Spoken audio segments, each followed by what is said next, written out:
Paul Laverty trained as a lawyer before spending the mid-1980s in Central America, investigating human rights abuses. It was at this time that he approached director Ken Loach with a screenplay idea. The resulting romantic drama, Carla's Song, marked the beginning of perhaps the most successful writer-director relationship in cinema. It is a prolific partnership, yielding 10 films in a little over 15 years. These include My Name is Joe, The Wind That Shakes the Barley, and Looking for Eric. Paul's work is often political in nature and seeks to explore perceived injustices, highlight forgotten individuals, and raise issues Western governments or societies are uncomfortable with. It is this unwavering social conscience that makes Paul so significant as a screenwriter.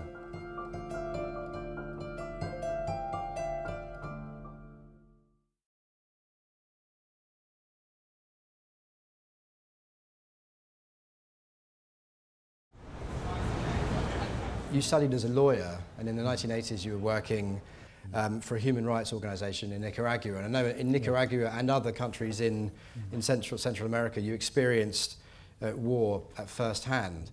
Why did you decide to bring those experiences to cinema specifically? I just thought, you know, by delving into fiction you can go into another level, you can really try, and there's just so many more levels to play with. And in my instance I thought you'd be able to reach more people by cinema, and a book sounded far too difficult. I've talked to so many other writers and read so many other articles about how writers are marginalised, they're not included, whereas I'm working with, you know, with Ken Loach, and he could not treat a writer with more respect. You know, so it'd be absolutely churlish to say that you know, there should be more attention to what I do, because he's the most generous of men. I came back from Nicaragua. I was there for 3 years in Central America. I just wrote to Ken, you know, and he just wrote back and said, "Well, if you're passing by in London, you know, pop down for a cup of tea." And so I went to see him, and he was remarkably curious. He didn't give a toss about whether I'd written before or I knew about this film industry, which I didn't. And he just says, "We'll try and write a few scenes." And he said, "This is a real long shot," and so the first half of Carla's Song kind of popped out, and. But there was a long time between that and making it, because Ken was working with a wonderful writer, Jim Allen, and there were several projects in front, so we didn't get around to doing it for about 5 years. Did you get in touch because you felt from knowing of him and from seeing his films that you hoped you'd be kindred spirits in some way? There was something you could share there. Yeah, I loved the films, and you know, I knew what he had said, and I'd read and found out about it, and so when I met him, he was just remarkably curious and open. It took us a little while to get going, and in the meantime Ken and I were still making films with other people, so we did, when we first met Paul, we were doing Land and Freedom, and Ken had been very impressed by Paul's politics and decided to put him in Land and Freedom. He didn't do any writing for it. Jim Allen wrote Land and Freedom, but Paul was, as a highly politicised Scot, was just right for being in it. And that whole team is not, and not just Ken and Rebecca, although we're at the hub of it, I suppose, a little company called 16 Films. And so we feel like you're filmmakers first, and then we've all got different jobs, and then we meet together with different skills. Me as a screenwriter, Ken as a director, Rebecca as a producer, and then it spreads out to the people we've been working with for the last 15 years. You know, so Jonathan Morris, who's the editor, George Fenton, musician, Roger Smith, the script editor. So I feel like I'm surrounded by, you know, first of all, they're marvellously talented people, but secondly, and more importantly, they're my mates. So I think I'm just incredibly fortunate.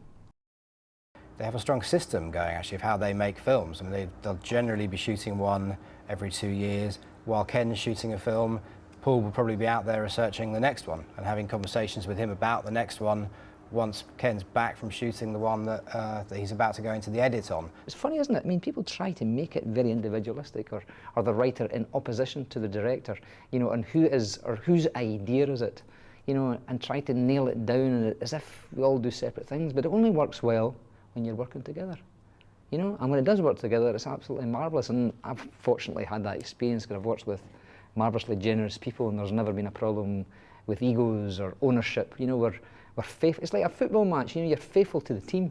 For the last 15 years, I mean, since Carla's Song was made, you've written 12, 13 features, I think, and 10 of those have been made by Ken Loach. Carla's Song was the first one. The second one was My Name is Joe in 1998.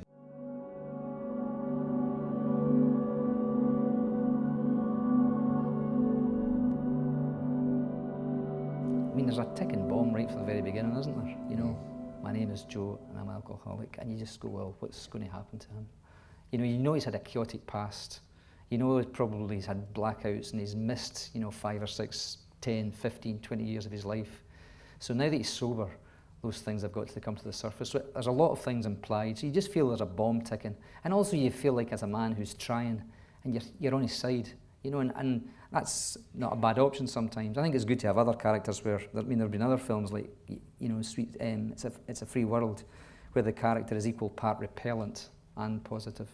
But in this particular story, I think you're kind of rooting for him, but you're suspecting trouble. And I think if you have that tension at the beginning, I think it can be very, very helpful.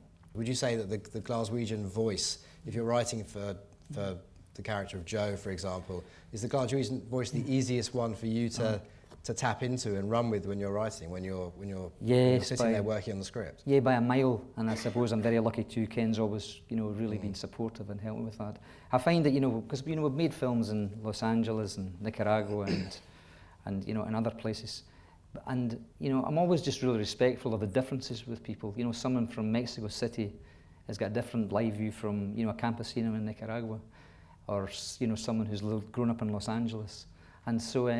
They're all very, very different, so you have to work much harder and listen. You can never capture it the same way, but with something from Glasgow, you just feel it's your natural rhythm.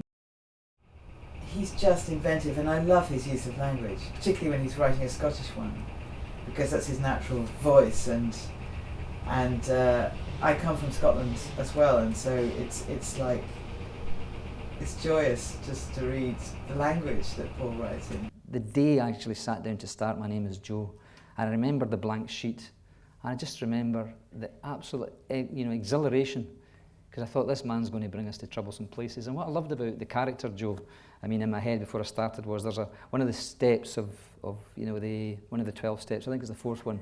He's got to make a fearless moral inventory of himself, and there's great juice with that. And so you don't know exactly where it might go, but you just feel he's going to take you on a journey. And I kind of love that kind of sense of excitement of not exactly knowing where you're going to go. 5 years later, my second meeting, Shanks once again dragged me to it. 5 very, very long, miserable years. I'm there because I couldn't take the knot out of that sentence. I couldn't say 9 simple words. My name is Joe and I'm an alcoholic. And there's a wee woman there that night, tiny wee frail woman, who whispered everything. And she says something that was so simple. She says, I can no longer drink with safety. And that really touched me. Even in the state I was in a real state, and she looked me right in the eyeballs and she said, remember, you are not alone. The way in which he sets about writing a screenplay is exemplary. What he does is an idea will bubble to the surface between Ken and Paul, and between us we all decide, well, this is the one we're going to follow. This is the road we should go along for the next film. We're often sending each other articles back and forward. One day I remember we actually sent 2 articles to each other, identical articles, by total accident, So there must be kind of some symbiotic kind of manner of working, otherwise things like that just, wouldn't work. Paul then will go off and spend 6 or 9 months reading and researching and finding out about the ideas and just making sure that he's done all the homework. And I think that's a really important thing for writers to do the homework. I do listen and talk to an awful lot of people. I think listening for a writer is greatly underestimated. I think it's greatly underestimated for a human being. But it's, people are happy to talk about their lives, and the great thing about it, I suppose what you're doing in a screenplay, isn't it? You're just trying to understand the world from someone else's point of view, and you only see the world from your point of view, so to try and understand it just by listening to people just gives you great information and gives you new ideas. So I don't think you can copy a screenplay from the street, you can't do that, but it really gives you a lot more information, a lot more ideas. You know, if you're talking to a kid or someone from a different culture, a different language, or different sex, or who's much older, much younger, different country, who've just seen the world a different way. I mean, you listen and talk to them. Sometimes it's absolutely remarkable. But I remember when we did Bread and Roses, you know, it was shot in Los Angeles. It was about immigrant workers coming up from Central America. They were women, spoke Spanish, meant subtitles. It was about trade union organising because they were massively abused, and there was a Justice for Janitors campaign. And I met these people and I worked with them, and they were brilliant and absolutely fascinating. But of course, nobody else in the entire world of filmmaking finance wanted to make a film with women who were not well known, who were immigrants, who didn't speak English. You know, so for a film like that, you've got to fight very, very hard.